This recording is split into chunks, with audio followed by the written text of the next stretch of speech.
Delía tenía razón es el título del libro de Carlos Ejudé que hace pocos días fue presentado en la Feria del Libro de Buenos Aires. El título hace referencia a la afirmación de Delía acerca de que no existen pruebas de que Irán haya tenido participación alguna en el atentado contra la AMIA. Recordemos que el líder social padeció casi 4 meses de cárcel en el marco de la causa por el supuesto encubrimiento de los iraníes acusados por el atentado contra la Mutual Judía. Estuvimos en la presentación de este libro que contó con un panel muy interesante que, además de referirse a las complicidades y ocultamientos en el caso AMIA, también reflexionó sobre las persecuciones políticas, las operaciones mediáticas y la cuestionada justicia en la Argentina. Comenzamos compartiendo parte del testimonio que brindó Sergio Burstein, referente del grupo de familiares y amigos de víctimas del atentado contra la AMIA. Bienvenidos a 40 Minutos.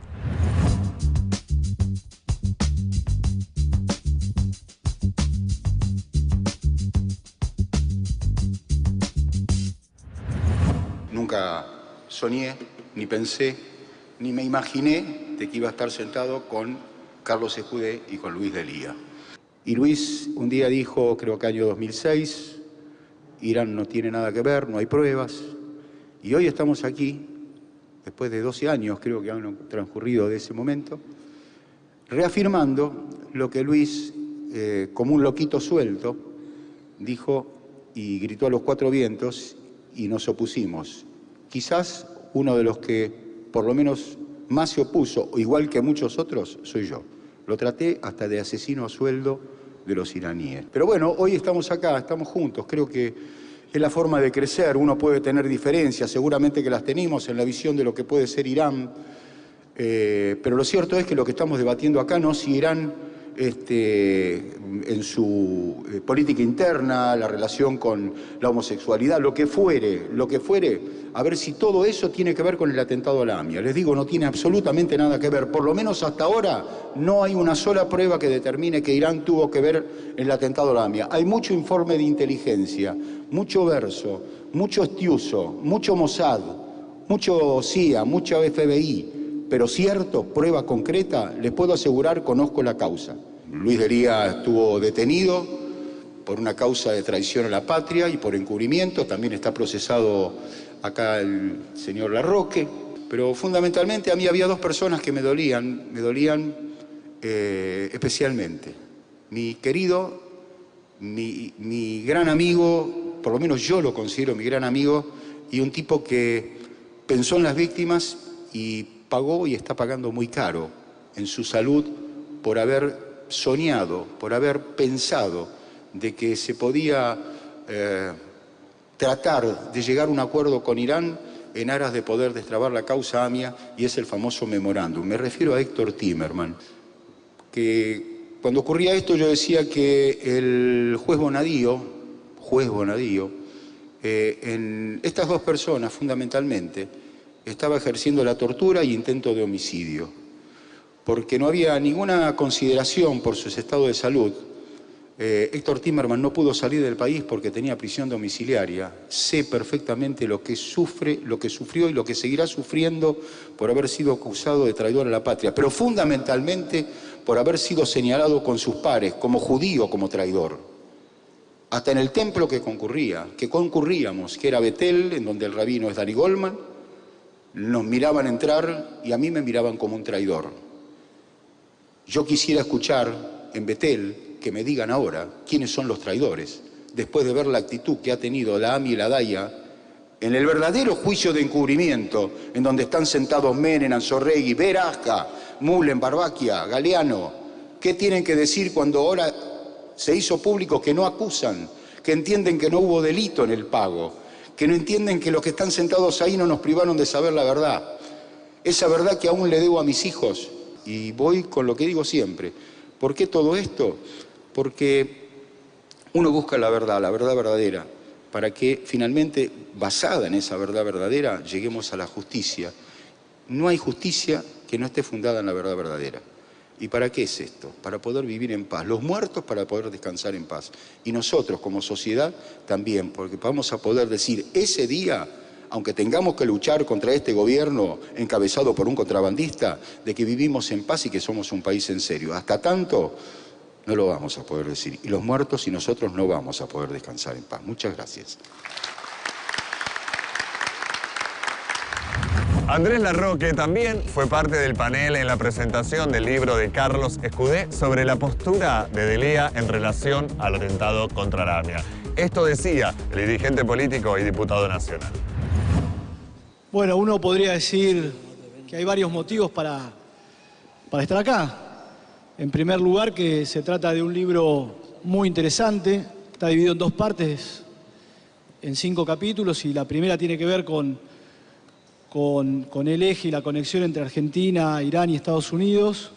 Después creo que otra de las razones es bancar a un compañero que hasta hace poquito estuvo detenido y que la pasó mal y que la pasó difícil, como Luis. Y por último, creo que uno tiene que estar acá porque esta es una actividad por la libertad de los presos políticos. Y creo que eso se conecta con una idea central del libro,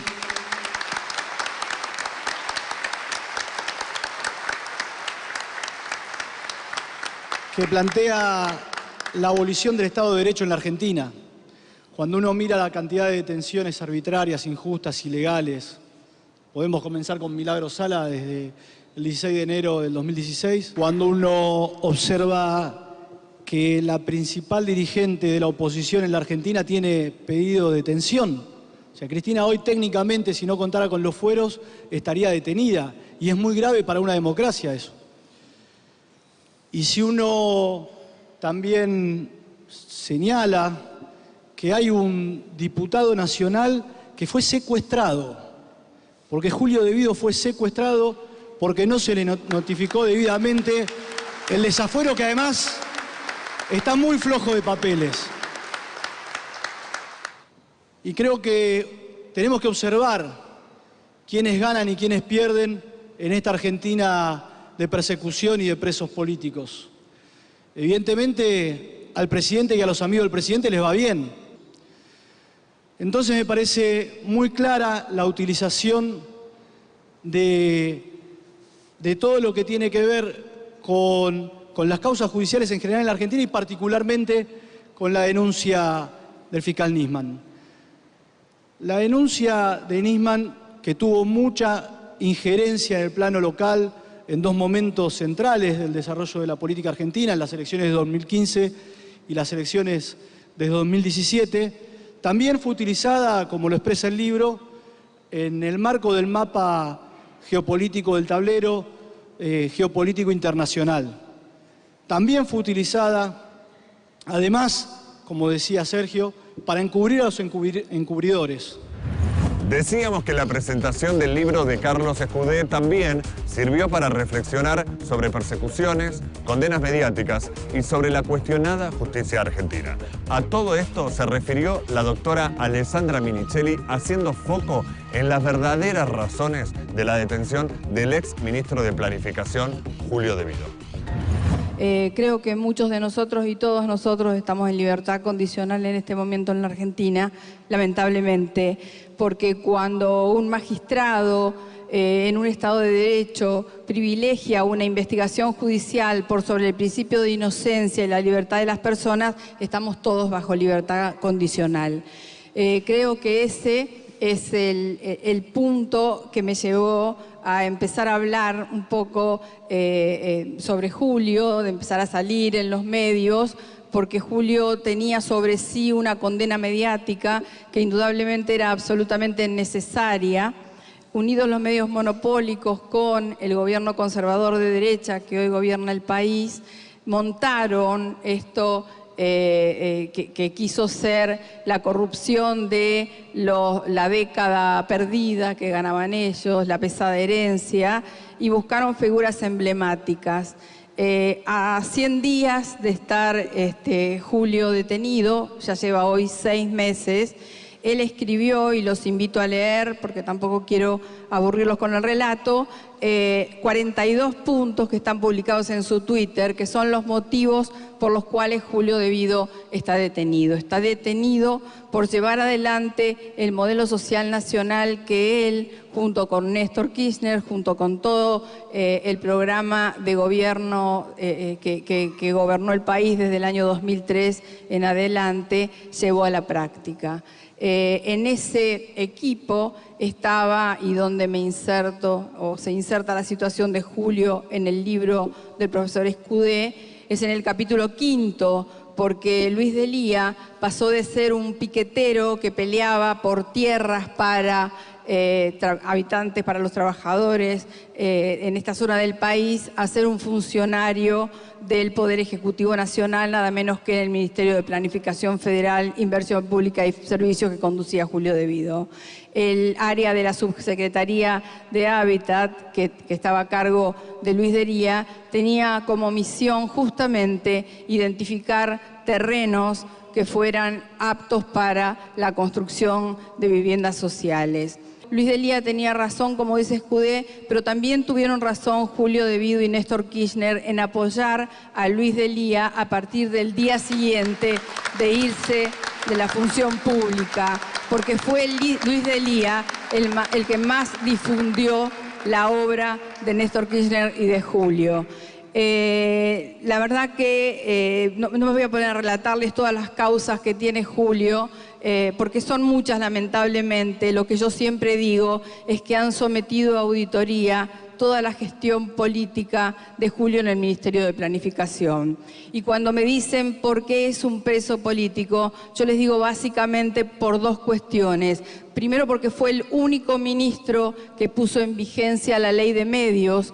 Julio emitió la resolución número 100, por la cual paró la licencia de Fivertel para el Grupo Clarín. Claro, al día siguiente el Grupo Clarín, con la Asociación para la Defensa de la Competencia, que integraban 4 abogados del Grupo Clarín, uno de ellos miembro hoy de la Corte Suprema de Justicia de la Nación, interpusieron un recurso de amparo que duró hasta que terminó el gobierno de Cristina Kirchner en el 2015.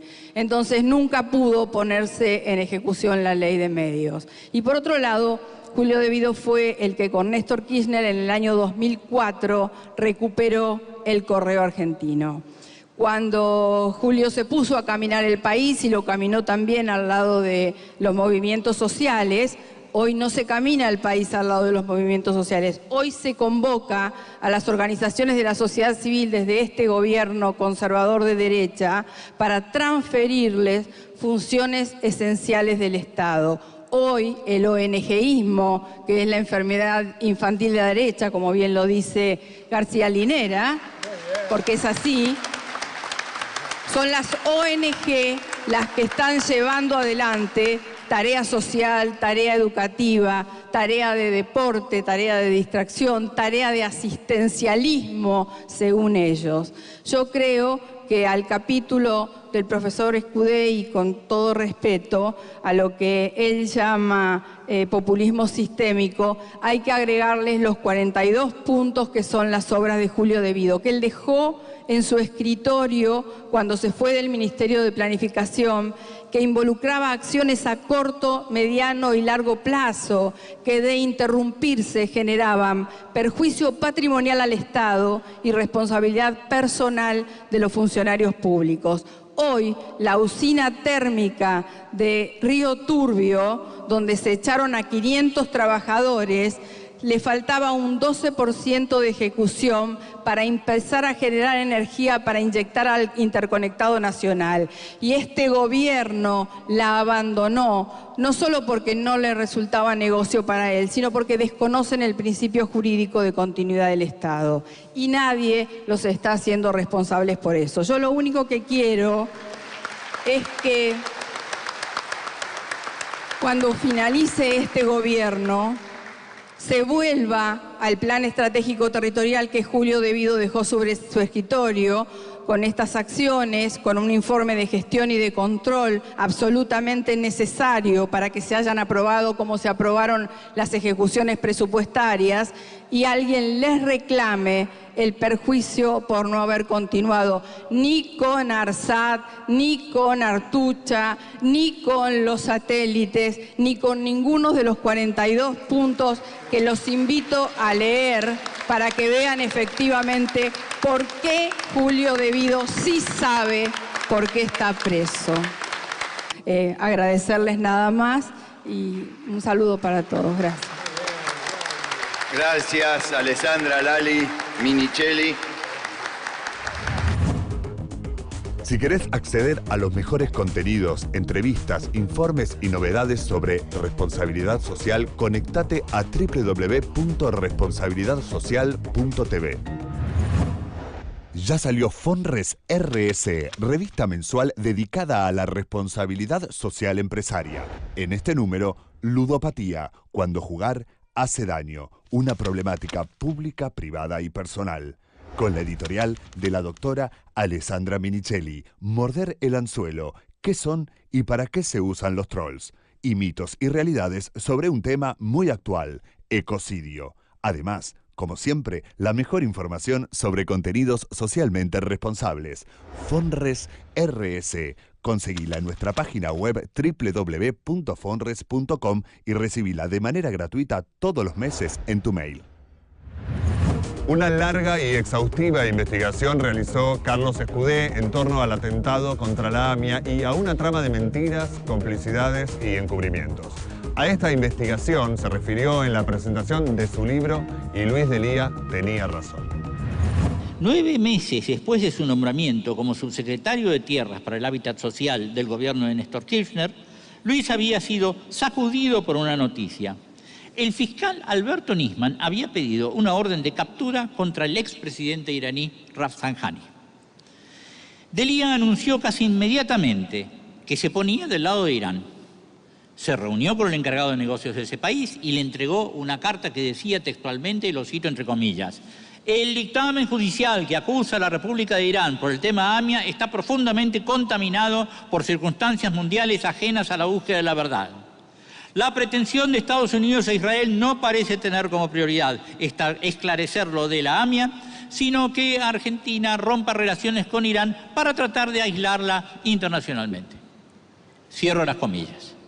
Aclaro que desde 1996 yo venía denunciando públicamente la obstrucción de la justicia perpetrada por Carlos Menem y el banquero que presidía la DAIA, Rubén Beraja.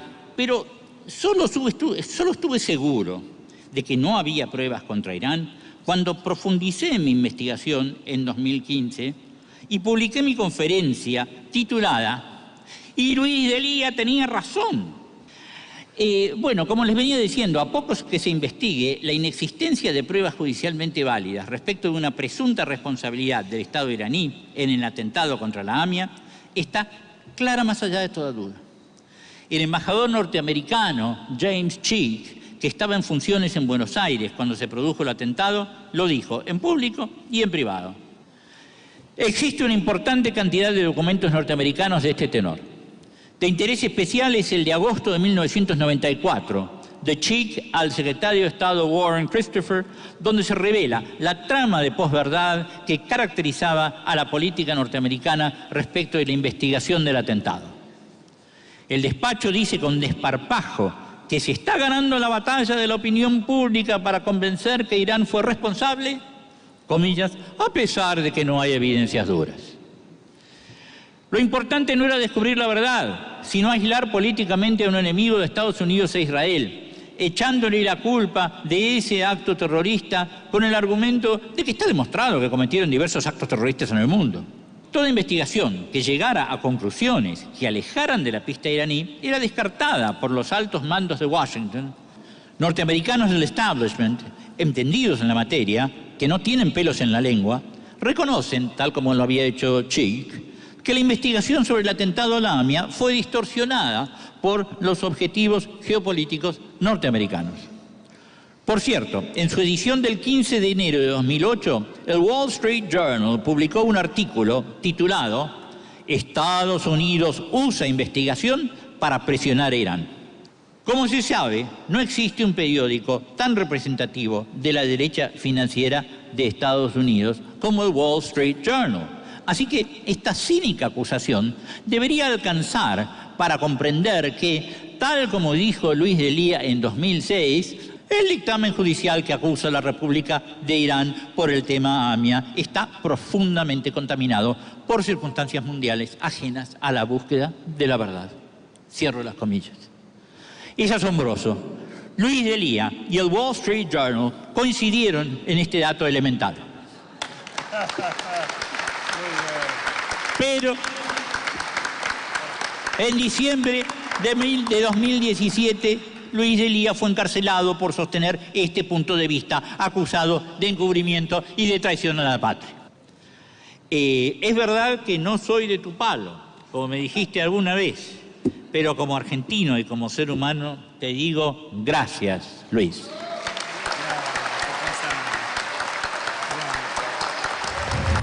Y finalmente la palabra del líder social Luis de Lía en la Feria del Libro. Quiero decir dos cosas que me taladran la cabeza por estas horas. Primero, esto no es producto de la casualidad, todo lo que investigó Escudé, no, esto se llama Plan Cóndor II.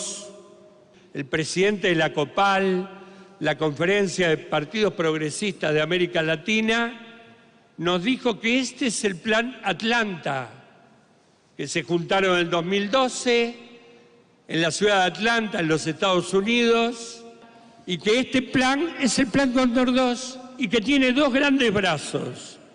Uno es el de los oligopolios de la comunicación de cada país. Oligopolio Clarín acá, oligopolio de la red de O Globo en Brasil, del Mercurio y Canal 3 en Chile, de ABC Color en Paraguay, y así podría recorrer cada país latinoamericano. Esos tienen una misión, que es la de perseguir a los líderes populistas, entre comillas, en todo el continente. Y si no, vean la lista: Aristides, Zelaya, Dilma, Lugo, Lula, las mentiras contra Evo, las persecuciones en Venezuela, las persecuciones y las presiones que tiene que sufrir esta compañera que la quieren presa o proscripta. Hablo de Cristina Fernández de Kirchner.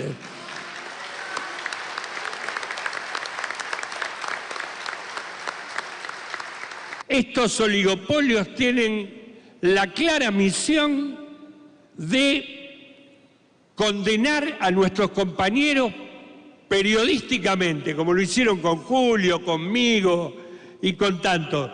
Y después viene los Moros, los Bonadío, los jueces entrenados por los Estados Unidos, que son los que transforman en judiciales las condenas periodísticas. Y de esto no se escapa el expediente Irán. El otro día la doctora Garrigó de Rebori, que hace 20 días que no es más jueza porque se jubiló y tiene la libertad de poder denunciar esto, dijo que es innumerable la cantidad de jueces que van a los Estados Unidos a recibir entrenamiento ad hoc para este plan. Y yo siento que ni el pueblo ni la dirigencia política argentina está entendiendo lo que pasa. Hay que salir a gritarle al mundo que esto se llama Plan Cóndor II. Hoy van a llenar las cárceles de líderes opositores.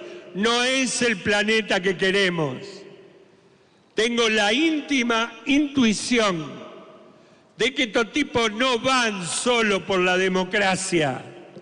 Estos tipos van por los Estados-nación. Por eso, este que tenemos de presidente no juró por la patria. Por eso los ministros declaran que no traen su dinero a la Argentina, porque no confían en la Argentina.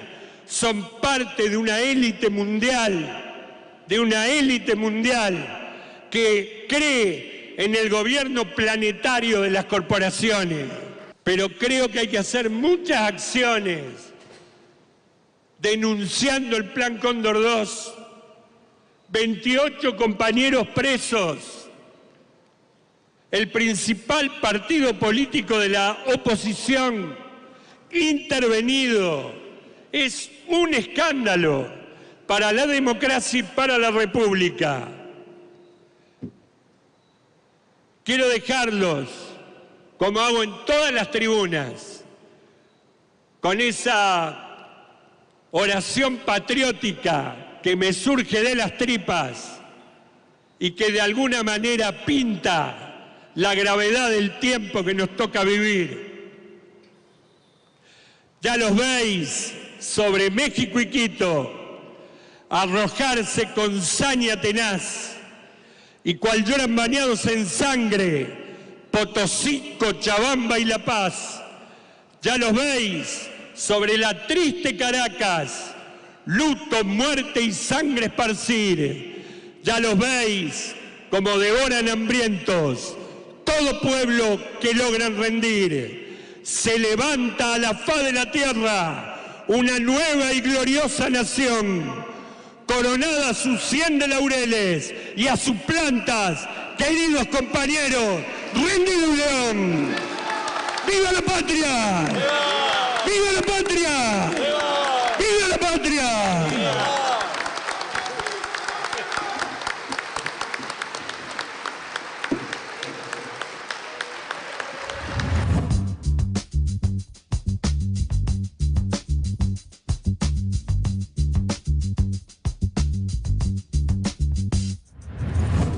Y así llegamos al final del programa de hoy de 40 minutos. Como siempre, gracias por habernos acompañado y los esperamos la semana próxima.